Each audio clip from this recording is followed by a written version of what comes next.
Ciao a tutti, l'altra volta nel video precedente non avevo spiegato, io sono stato cattolico fino a circa 2 o 3 mesi fa, poi ho riflettuto su alcune cose, ho deciso di lasciare perdere e a un certo punto ho deciso di dare quello che poteva essere un contributo personale, magari anche importante per fare conoscere la verità sulla scienza e quello che sta alla base delle cose che noi viviamo tutti i giorni. Non è possibile pensare che adesso tutto ha avuto inizio da Adamo ed Eva. Ascoltate ad esempio quello che dice questo scienziato, io non lo conoscevo tanto bene.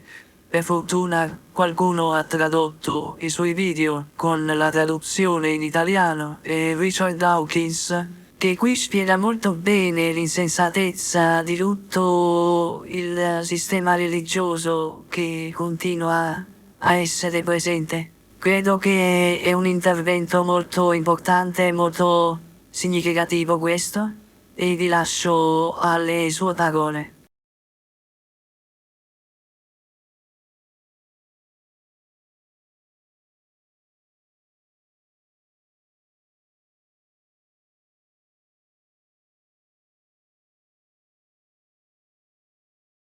Anybody who thinks that the world is less than 10,000 years old, there's an enormous number of creationists, especially in America, but not only in America, do think. The best excuse for them is lamentable ignorance. Ignorance is no crime, but it's something to be remedied by education. Anybody who is not ignorant, anybody who's been shown the facts and still believes the world is less than 10,000 years old, there's got to be something wrong with them.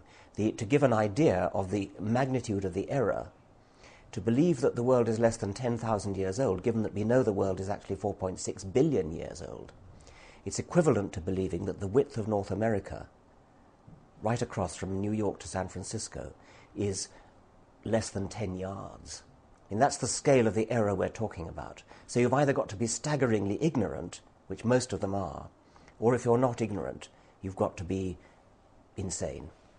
I think that religious upbringing is immensely powerful, and if it's hammered into you as a young child, it can be really quite difficult to get rid of in later life, especially if, when you were a child, you were told the devil will come and will try to persuade you of error, remain steadfast, don't listen. Sometimes they were even told things like, don't believe when people bring something they call evidence. Faith is more important than evidence. I mean, it's really a really appalling stranglehold that these archaic beliefs have on minds that have been warped since childhood. It's such a privilege to understand where we come from, a privilege that's granted to those of us who live after 1859, that to deny children that privilege is wicked. It's a deprivation which should not be visited on any child when the truth is so staggeringly exciting. It really is an enormously exciting thought that we are cousins of all living creatures, that we have a history of 4 billion years of slow, gradual evolution. Just think about 4 billion years of slow, gradual history. That's not something we can easily take on board, but the effort of doing so is well worth it. It's such a beautiful thought that we are the heirs of 4 billion years of maybe 3.5 billion years of evolution, and that we are cousins of all living things. When you put that against the measly, piddling little ideas that are in Genesis, it's just no comparison, and it's a sad and diminishing deprivation of a child's opportunities to be denied that knowledge.